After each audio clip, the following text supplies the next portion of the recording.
On va aller plus loin avec vous, Wassim Nasr. Bonjour Wassim. Bonjour. L'enquête est donc en cours et serait inutile et ridicule même, c'est ce que laisse entendre le Kremlin, de la commenter en l'état. Qu'est-ce qu'on a appris de nouveau depuis vendredi soir? Bon, en tout cas, on sait que ce n'est pas du tout la première fois que la Russie est ciblée par l'État islamique. Ce qui est nouveau, entre guillemets, c'est le fait que l'État islamique ait publié une vidéo et que les personnes qu'on voit dans les vidéos correspondent 3 sur 4 aux personnes qui ont été arrêtées. Mais on va voir une carte pour voir que c'est pas du tout la première fois que l'État islamique revendique des attentats en Russie. C'est vrai que ça a pu surprendre au moment où la Mais c'est revendication pas a la été première fois. formulée. Voilà, premier attentat revendiqué en Russie. Et là, on parle de la Russie et pas du conflit en cours en Tchétchénie. Hein. Donc, attentat 2016, le premier. Il y en a eu deux. 2017, il y en a eu trois. Un à Saint-Pétersbourg, deux en 2018, un en 2019. Et en avril 2023, il y a des attentats qui ont été déjoués dans la région de Moscou et dans la région de Novosibirsk. Et puis, en début d'année, là, il y a plusieurs attentats qui ont été déjoués, dont un contre une synagogue.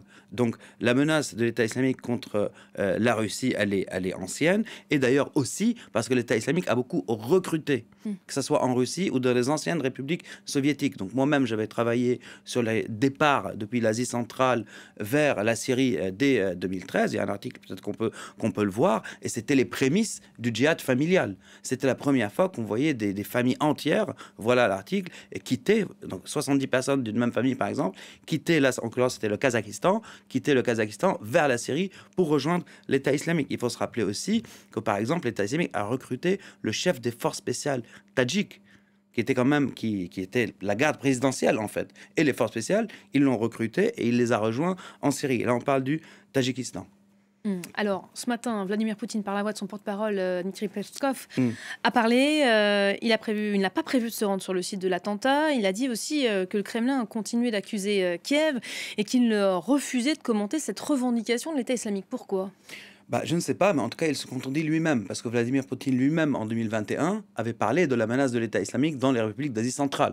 Et d'ailleurs, on va voir aussi que le contentieux, la dette de sang entre l'État islamique et la Russie, elle est mondiale. On a une carte pour le voir aussi. Donc, le contentieux ne concerne pas que la Russie. Là, ce qu'on voit en rouge, ce sont les lieux actuels où l'État islamique et la Russie se confrontent. Donc, le Mali et la Syrie et la région du Caucase. Les lieux en vert sont les confrontations passées. La Libye, Wagner y était, aux côtés de Haftar. La France aussi était de ce côté-ci. Et l'Égypte, on oublie l'Égypte, où il y a eu un attentat qui a coûté la vie à 224 personnes. C'était un avion de ligne russe qui a été descendu par l'État islamique au Sinaï grâce à une canette piégée mise dans la soute. Et le Mozambique aussi, où les Russes ont perdu face à l'État islamique. Donc le contentieux est mondial, ancien, et remonte à une dizaine d'années. Alors, ce sont des développements évidemment suivis de près, notamment par Emmanuel Macron, qui évolue aujourd'hui en Guyane. On va le voir, le chef de l'État qui a atterri ce matin à l'aéroport de Cayenne, où il a entamé une visite de 2 jours. Depuis le tarmac, il a proposé à la Russie ce matin une coopération accrue, alors que visiblement, la branche de l'EI impliquée dans les attaques de Moscou avait déjà mené plusieurs tentatives sur le sol français. Écoutez-le. Ce groupe particulier qui est impliqué, semble-t-il, dans cet attentat, avait conduit ces derniers mois plusieurs tentatives sur notre propre sol.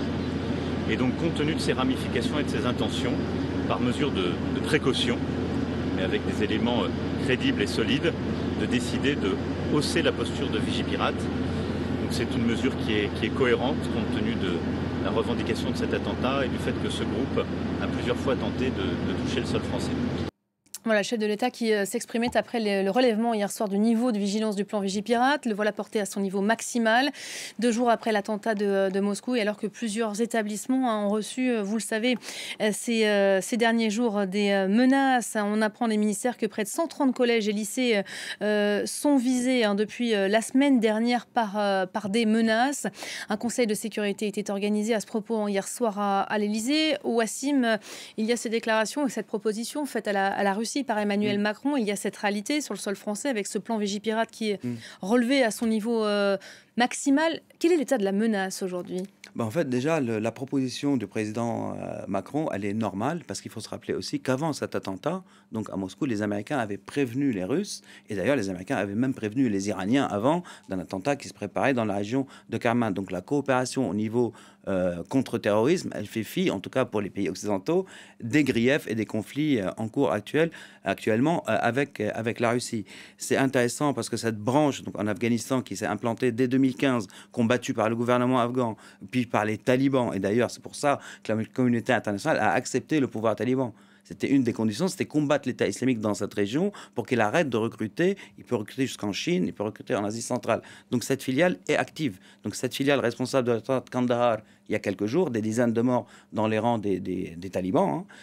Et puis cette branche même, attentat de Kerman en janvier en Iran, des dizaines de morts aussi. Et cette branche aussi, il y a eu en France des arrestations dans la région de Strasbourg de 2 personnes, un Tadjik, encore les Tadjiks, et un Tchétchène qui projetait un attentat pour le compte de cette filiale. Donc aujourd'hui, à l'heure où on parle, cette branche de l'État islamique est la plus active en termes de projection de force pour commettre des attentats. Donc les déclarations d'Emmanuel Macron ne sont pas dénuées de sens, surtout qu'on approche des JO. Et Gérald Darmanin a dit ce matin, la police et les renseignements français seront prêts. Évidemment, parce que c'est un événement mondial, donc qui attire les caméras du monde entier, et c'est une opportunité, entre guillemets, pour une organisation ou une autre, pour taper en France et taper les pays qui participent, en tout cas, à cet événement. Rappelez-vous ce qui s'est passé à Munich en 1972, et ça avait attiré l'attention du monde. Donc, un événement comme ça, évidemment que les autorités françaises s'apprêtent à tous les scénarios. Mais la menace, à l'heure où on parle, c'est-à-dire des personnes qui peuvent passer à l'acte, comme ce fut le cas à Arras, comme ce fut le cas à Paris ou à Bruxelles dernièrement, ça peut arriver. Mais tous les jours, on ne peut pas imaginer qu'un 13 novembre est possible. Donc une projection de force de l'État islamique pour mener des opérations de combat. Ça reste exceptionnel. Ce qui est arrivé à Moscou reste exceptionnel. Donc 10 ans de contentieux avec l'État islamique, c'est la première fois que l'État islamique arrive à faire ce genre d'attentat sur le sol russe. Merci beaucoup Wassim pour la mise en perspective et le décryptage. Merci beaucoup.